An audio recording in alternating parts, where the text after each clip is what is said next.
क्योंकि अब आपको परमात्मा का रिकमेंडेशन नहीं चाहिए कि कोई बाबा जी आपको दे कि साधु जी दे, नहीं, आप स्वयं परमात्मा से कहिए, परमात्मा आपका कार्य कर देंगे और करते हैं। हजारों के ऐसे कार्य हुए हैं, यहाँ बहुत से सहयोगी बैठे, उनसे पूछे तो एक एक इतनी बड़ी बड़ी किताब आपको दे देंगे और 2-2, 3-3 साल में उनके ये अनुभव। हमारी दादी थी, एक पिताजी की मौसी थी, बड़े मजेदार किस्से सुनाती थी। उन्होंने एक बार एक किस्सा सुनाया कि एक इंसान भगवान से मिलने गए, जैसे दादियों के किस्से होते हैं, भगवान से मिलने गए। तो रास्ते में उन्होंने एक साहब देखे, वो बिल्कुल सर के बल खड़े थे और बड़ी मेहनत कर रहे थे। तो उनका, भाई ये क्या कर रहे हो? कहले मैं भगवान के पास जा रहा हूँ। तुम ये क्या कर रहे हो? कहले मैं भगवान के लिए सारी मेहनत कर रहा हूँ। अब भगवान के पास जा रहे तो उनसे कह देना कि भाई कभी तुम्हारा दर्शन तो हो जाए। फिर तो आगे गए, दूसरे एक साहब थे, वो ऐसे रास्ते के किनारे बैठे हुए थे मस्ती में। तो उनका, भाई कहाँ जा रहे हो? कहले भगवान के पास। अच्छा, उनसे कह देना आज खाना ठीक से टाइम पे पहुँचा नहीं मेरा। उनका, अजीब आदमी, यहाँ बैठे बैठे भगवान को ऑर्डर्स दे रहा। तो ये फिर भगवान के पास गए, जैसे हमारी दादी बताती हैं, और उन्होंने कहा, उनका जो कुछ काम था सो किया। तो उन्होंने कहा कि भाई बात क्या? कहले बात ये, एक साहब मिले थे रास्ते में, सर के बल खड़े हैं बहुत दिनों से, आप उनको दर्शन कब देंगे? उनसे कहना और पैर के बल थोड़े दिन खड़े रहो, फिर देखा जाएगा। उनको बड़ा आश्चर्य हुआ। और वो एक दूसरे साहब हैं, उन्होंने हुक्म भेजा कि उनको सवेरे खाना नहीं मिला। तो उन्होंने कहा, अरे भाई उनको खाना नहीं भेजा अभी तक, उनका इंतजाम करो। उन सब अपने मैनेजर दौड़ाना शुरू कर दिए। उनका, ये क्या बात? उनको शंका पड़ी। तो भगवान ने कहा कि अच्छा ठीक है, तुमको शंका हो रही, तुम जा करके एक बात दोनों से कहो और तुम्हारे शंका का निरसन हो जाएगा। वो अगर पूछे तुम भगवान के यहाँ क्या देखा, तो ये कह देना कि भगवान ने एक ऊंट एक सुई के छेद में से निकाल दी। तो अच्छा, जब ये नीचे आए तो इनको वो मिले महाशय जो कि सर के बल खड़े थे, वो फिर उनका, आप पैर के बल पहले खड़े होइए। फिर कहा कि भगवान ने ये कहा है कि अभी आप पैर के बल थोड़े दिन खड़े रहिए, फिर मैं तुमको मिलूंगा। अच्छा, तो अच्छी बात है, कभी तो मिलेंगे ही। कहले फिर आपने देखा क्या? उन्होंने बताया कि मैंने देखा वहाँ कि एक ऊंट को एक सुई के छेद में से भगवान निकाले। कहले वाह, अब भगवान क्या हुआ है? आप गप्पे हाँक रहे हैं? ऐसे कैसे हो सकता है कि भगवान एक सुई के छेद में से निकाल दे एक ऊंट को? ये दूसरे आदमी के पास गए, उसने कहा भाई क्या हुआ खाने का? हाँ वो तो मुझे मालूम था, वो तो यूं ही मैंने आपसे कह दिया, कुछ कहना था इसलिए, तो कभी इंतजाम हो गया मेरा। तो उनका, अच्छा क्या देखा तुमने भगवान? क्या? कहले बड़ा आश्चर्य कि एक सुई के छेद में से भगवान ने एक पूरे ऊंट को निकाल दिया। तो ये बड़े, कहले इसमें आश्चर्य की कौन सी बात है? वो भगवान है।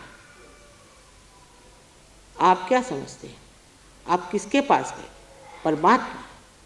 जो परमात्मा है वो परमात्मा है। आप क्या समझते हैं उनको? वो क्या है? एक ऊंट, वो सारी दुनिया की दुनिया निकाल दे, विश्व के विश्व निकाल दे, वो तो परमात्मा है। इस अटूट विश्वास पर परमात्मा भी झुकते, इस नितांत विश्वास पर परमात्मा झुकते। अब आप जानते हैं कुछ लोग बीमार मेरे पास आते हैं, मेरे हाथ टूट जाते, मेरा सर पिट जाता है, बड़ी परेशान। और अभी कुछ देहात से लोग आए थे, बहुत दूर से, शिलांग से। उस आदमी को बताया गया था कि तुम्हें कैंसर की बीमारी। यहाँ एक प्रोग्राम उन्होंने अटेंड किया, वापस जाने पर डॉक्टर हैरान हो गए, कहले आपका कैंसर कैसे ठीक हो गया? एक बम्बई में महाशय एक नौकर साहब थे, बस वो अल्लाह को बहुत मानते, मुसलमान, मोहम्मद नाम उनका। प्रोग्राम में आए, उनको बहुत सालों से डायबिटीज़ था।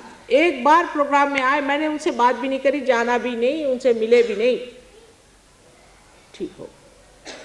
और कुछ कुछ लोगों के पीछे में तो हाथ टूट जाते, उनकी कुंडलिनी उठना तो रहा दूसरी जगह, मेरे हाथ टूट जाते, पहाड़ जैसी कुंडलिनी उठाते उठाते ऐसी तकलीफ हो जाती कि क्या करूं, लेकिन तो भी जुटी रहती, क्योंकि इनके दिमाग ज़्यादा है, सर पे अहंकार के पहाड़ बांधे हुए हैं, अपने को बहुत समझते हैं। तो कुंडलिनी भी कहती चलो रहने दो इसको, ज़रा ठोकरे होने दो तब ठीक होएगा, वो भी उठती नहीं, मैं क्या करूं। इसलिए नम्रतापूर्वक व्रत निश्चय के साथ सहयोग में उतरना पड़ता है। पहले ही कहा है कि येऱ्या गबाळ्याचे काम नव्हे। ऐसे वैसे लोगों का ये काम नहीं, वीरों का काम है। जो वीर हो वो सामने आए, नहीं तो बाकी बेकार लोगों के लिए सहयोग नहीं।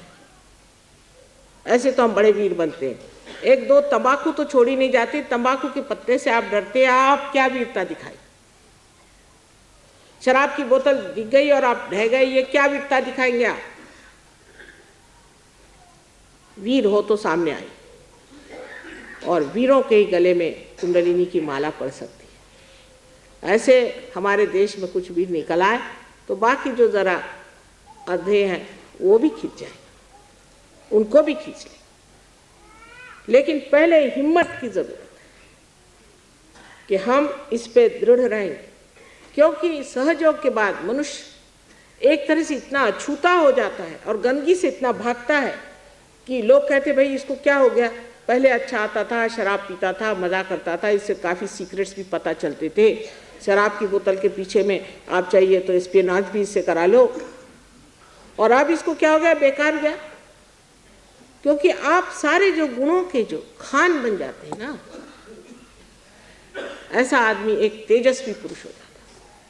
और उस तेजस्विता के पीछे में अत्यंत कारुण्यमय, अत्यंत प्रेममय, अत्यंत सुखदायी और एक बहुत शानदार चीज,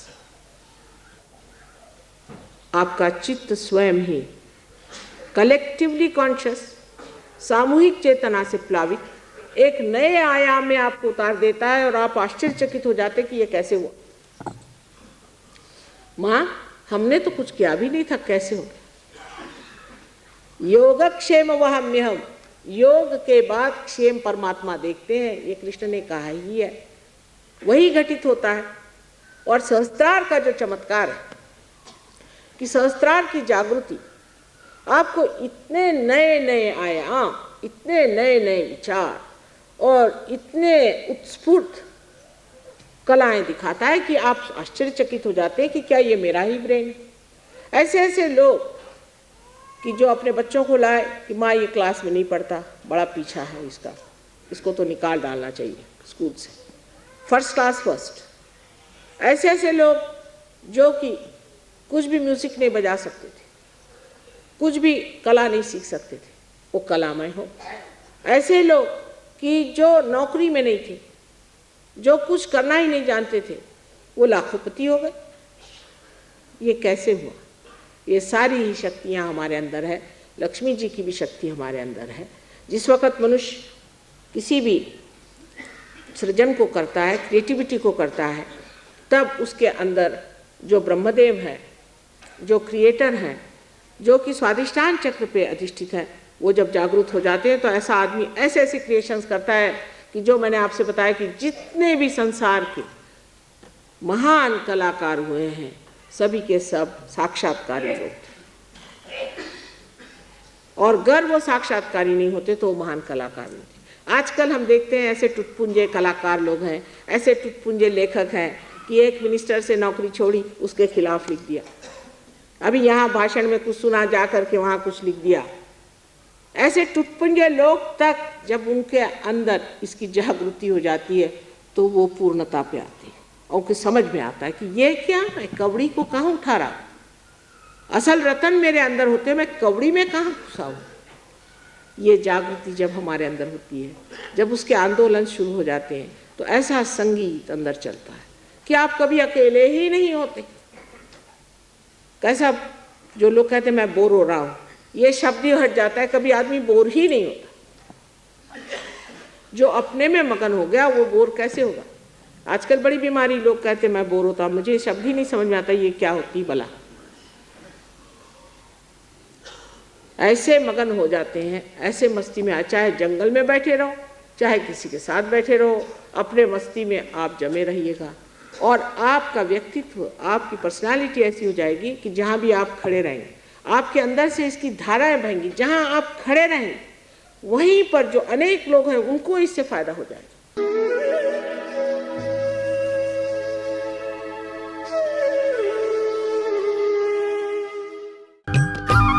सब्सक्राइब कीजिए कुंडलिनी जागरण को और प्रेस कीजिए बेल आइकन को, जिससे कि आपको मिल सके हमारी लेटेस्ट वीडियो सबसे पहले।